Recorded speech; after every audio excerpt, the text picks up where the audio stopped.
Yan mga kabs, ito na update. Ayan, nilagay na ni Mami yung pokchon. Ayan mga kabs, tingnan natin kung ano na itsura ng ano ni Pauling. Ayan, kumukulo-kulo. Oh, yan, sarap. Good morning! Kamusta mga kabs? Magandang araw, magandang buhay. So, alam nyo na, Friday na naman ngayon. So, ibig sabihin, day off, as usual. Diba? Saglit lang eh. Saglit lang. So ngayon, busy day. Kasi maaga kaming gumising kasi kami natulog kagabi. Siguro mga before 10 or before 10 tapos gumising kami mga 7. So, matagal-tagal na rin yun. Diba? 9 hours as tulog. Sabi natin 8 hours mahigit. So, okay, gumising kami maaga. Ayan, nag-aayos-ayos. So, tuyo na ako ng isang labada. Nandun pa yung iba nakasala. Tapos may cooking session tayo ngayon. Siyempre si Mami magluluto ng kare-kare. Favorite namin ni Pauling yan. Pakita ko sa inyo kung anong mga ginagawa niya na. Yan, ito ang mga hiwaan na ingredients para sa kare-kare. Ayan. Pali kasing ginagawa ni Mami, nagluluto na siya ng iba-ibang putahe para hindi kami luto ng luto. Ayan o, meron pa. Ano ba itong pang chapsoy? Pang chapsoy. Tapos yan na yung pang peanut butter, pang kare-kare. Sarap. Tapos ayan, yan yung mga pinamili namin ng mga nakaraan. Carrots. Magkano ito Mami yung carrots na ito? Ganito kadami? $5 for something. Di ba ang dami. Gagawing na to okay ni Mami. Okay yung iba. Kasi ayan. Ito, bok choy. Ayan. Nakakain na kami. Ang kinain lang namin is bagel lang. Bagel. Yun na yung breakfast namin. Si Pauling namin tulog pa. Ayan. Ayun. Nagagayot ulit si Mami. Ang sahog ng aming kare-kare is ribs. Yan, galing sa Costco. Yung binili namin. Yan, dami. Kasi ito, pinakukuluan na ni Mami yung ribs. Yan. Ewan ko para sa akin, mga kabs, masarap pagluto si Mami ng kare-kare. Yan. Isa sa kanyang specialty yun. Creamy. Yan, creamy. Napaglinis na rin ako ng washroom, ng tub. Marami na, mas maganda talaga pag gumigising ka ng maaga, marami kang nagagawa kaysa yung tanghali kang nagigising. Diba? Tapos napaglinis na rin ako ng dishwasher. Every once a month siguro nililinis ko to yun. Naalis ko yung filter na yun kasi naninilaw yung nandun sa loob. Kung nakikita yung siya nakikita ng dishwasher. Ito kasi pang dryer lang namin, hindi namin siya ginagamit as in panghugas talaga. Pinawash pa rin namin siya, das Filipino style, na paghuhugas ng plato, tapos lalagay namin dito, tapos ida-dry lang, yun lang, para mas mabilis lang siyang matuyo. Yun ang pinaka-purpose nitong dishwasher. Yan, excited na ako sa kare-kare namin. Tapos mamaya, mga kabs, pagising ni ating Pauling, ang kanyang tokong lutuin is lasagna. Yan. Ano din yun? Si Pauling namin, mahilig din siya magluto. Marami siyang alam. Lasagna, carbonara, spaghetti. Tapos, basta kung marunong mo siya magluto Nagmana siya sa mami niya. Kasi nakikita niya yung mami niya nagluluto Ako, nakikita niya kumain. Yun lang role ko, kumain. Pero pag ang magluto silang dalawa. Yan. Natutulog pa si Pauling, medyo late na pero okay lang. Maya gigisingin ko na rin kasi kailangan niya na i-prepare yung mga gagamitin niya sa kanyang lasagna. Mamaya papakita ko sa inyo kung paano siya magluto ng lasagna. Bali, natin siya. Natin ngayon ang vlog natin is cooking session with Mami and Pauling. Yes. Mamaya na lang ulit mga kabs. Mga kabs, update tayo sa luto ni Mami. Bali, dalawa na pala yung kanyang niluluto. Isang, beans? Favorite ko yan. Beans saka giniling. Yan, masarap yan. Tapos yung ribs, yun, malambot na. Magaganda yung ribs kasi maliliit, hindi siya malalaki. Yun. Ayun, marami pang tira yung ribs. Yaps. Tapos ito, yun, no? Nakalabas na ang kanilang mga magic seasoning. And, yan. Yan. Date lang kayo, maya luto na yan. Ayan, patsuete. Baling pinansabaw niya dyan yung pinagpakuluan ng ribs. Kaya, para malasa. Naglagay na rin si mami ng kaunting patis saka paminta. Yan. Ayan na. Yan na ang magic.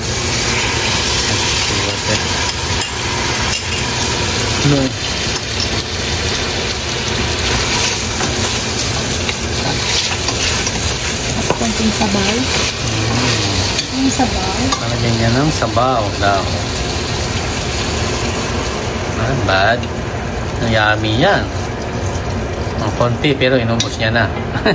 Pero konti lang yan. Mga kabs. Yan. Nakikita nyo mamaya ang pahinan lanong. Sarap niyan. Yes. Creamy. Super creamy. Yan. Mga kabs, kumukulo na. Time na para maglagay ng peanut butter si mami. Gano'n ba kadaming nilalagay mong peanut butter, mami? 5 spoon? Nakapaglagay na ako. Oh, okay. So, pang ilan na yan? Pang 5 na yan? Yeah. Oh. Magiging creamy na yan? Or depende, kulang pa? Hindi naman magiging creamy na siya. Basta low fire, malakas ang apoy? Yeah. Ayan, update mga kabs. Ito na. Kita nyo na, So creamy. Kita nyo ba? Pansin nyo ba? Ayan, Kung nakikita nyo lang yung nakikita ko at naaamoy nyo yung naaamoy ko. Matatakam kayo. Promise. I'm not saying kasi si mami ang nagluluto pero amoy pa lang. Ulam na. Ang sarap, yummy. The other one's beans. It's done, right, mami? Lagyan mo pa ng ano yun? Eat? Ano bang halo sa sahog nun? Okay. Kare-kare. Yan, Hindi ko na mahal. So creamy. Yan mga kabs, ito na update. Yan, nilagay na ni mami yung pork choy. Ito na. Ayan, So creamy. Haluin mo nga, mami. Creamy. Creamy. Uy, creamy nga, Sarap. Yan. Creamy. Okay. Mamaya, matitikman na natin yan. Mga kabs, luto na aming kare-kare. Ayan, With Coke. Siyempre, ito yung importante. Ginisang bagoong. Yan, sarap. Sige mga kabs, kain muna kami. Ayun. Kakain tayo. Taste test.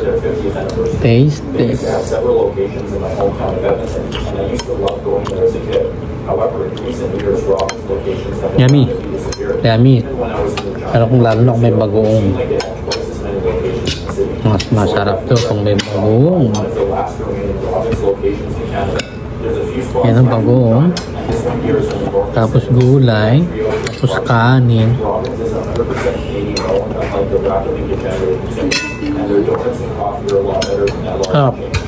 Kaya kaya muna kami. Tingnan nyo mga kabs kung ano nangyari sa kinainan namin. Linis, diba? Nakakasarap ang luto ni mami. Hanggang hindi pwedeng hindi ka tataba pag si mami nagluto. Mga kabs, tatapos lang namin kumain, nagluluto na naman si mami. Ayan na. Saan pa kayo? Ano pala? Pakbet pala ang lulutuin ni mami. Ayan, Yan na yung ano, sahog. Ano ba to? Kamote? Kamote, talong, ampalaya.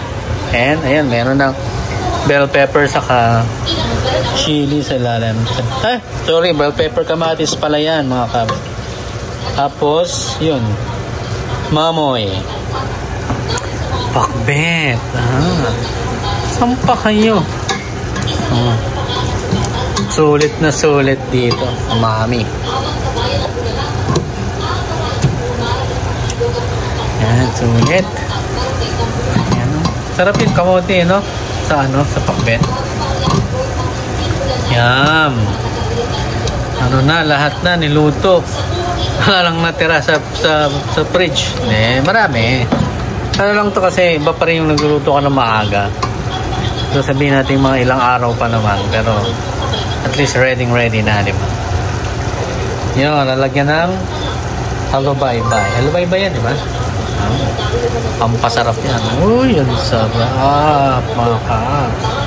An update mga kabs. Ito na yung aming pakbet. So sarap naman. Ano bang gagawin ko? Kakain na ako ng kakain. Lalaking tiyan ko eh. Kaya para na akong butete.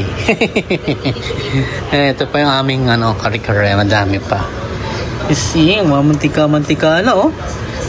Sarap. Ay, nako. Okay. Ganun talaga. Hello mga kabs. Kamusta? Ayan na. Naalala niyo sinabi ko gagawa ng lasagna si Pauline namin. Ayan. Ano na yan? Lean beef. Niluluto niya. Kasi yung iba nakaready na rin yung ibang ingredients niya. Ito, papainit na siya ng tubig para dun sa pasta to na. Ay, yung kanyang ano ba to? Noodles. Ayan, no? Great value saka Kateli lasagna.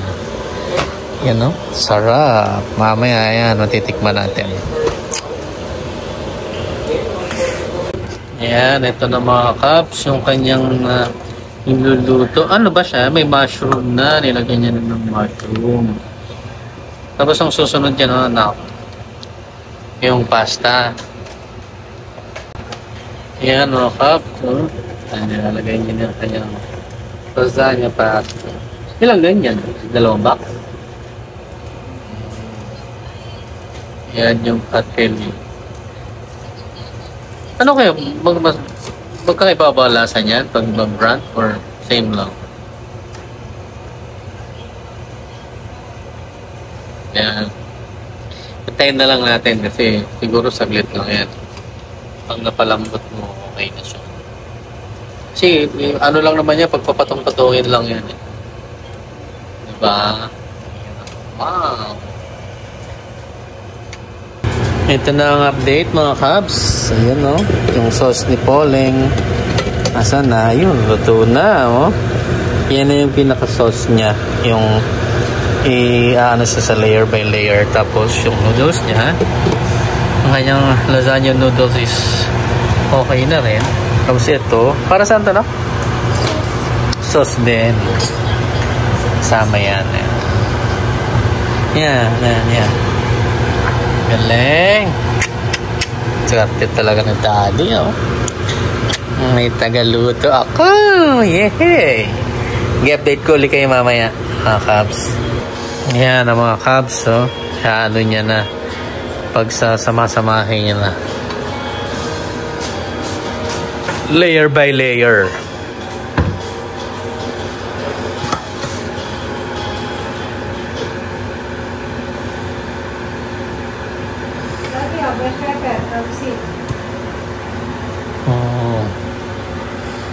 Oil. Lagyan niya ng oil. Para hindi dumikit dun sa pan. Yums. Bali ilang isang plastic yung ano niya. Ginawa niya na na sauce. Yan ako. Yan ako. Oh, mainit-init pa.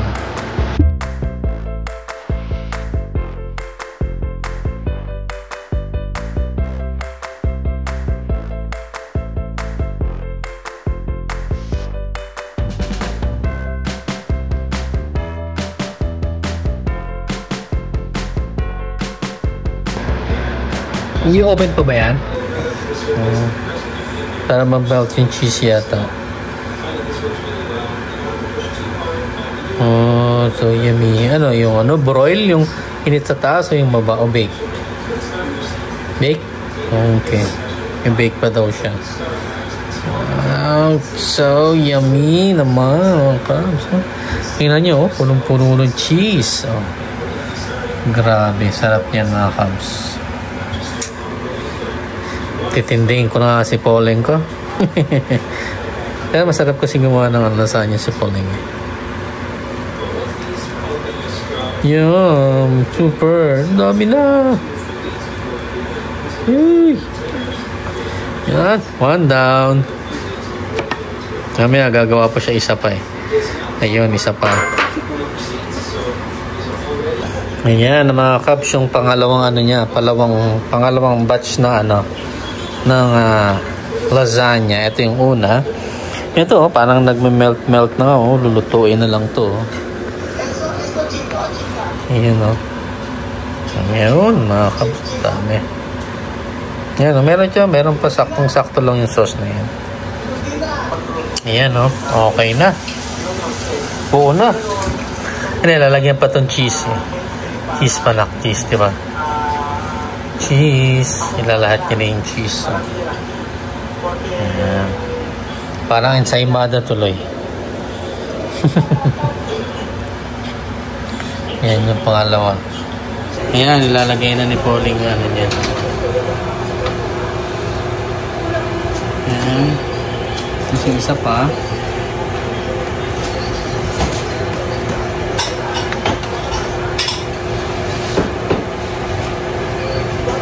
Yun. Close na. Tapos silang ilang minute. 40.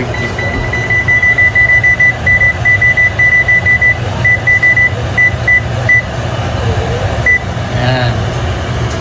Yun. I-off mo yung ilaw, anak. Pwede mo i-off. Ayan. Mamaya na lang i-on yung ilaw. Ayan mga kabs, tingnan natin kung ano na itsura ng ano ni Pauling. Ayan, kumukulo-kulo. Oh, yan, sarap. Naluto na yung cheese. Ayan. Sarap mga kabs, no?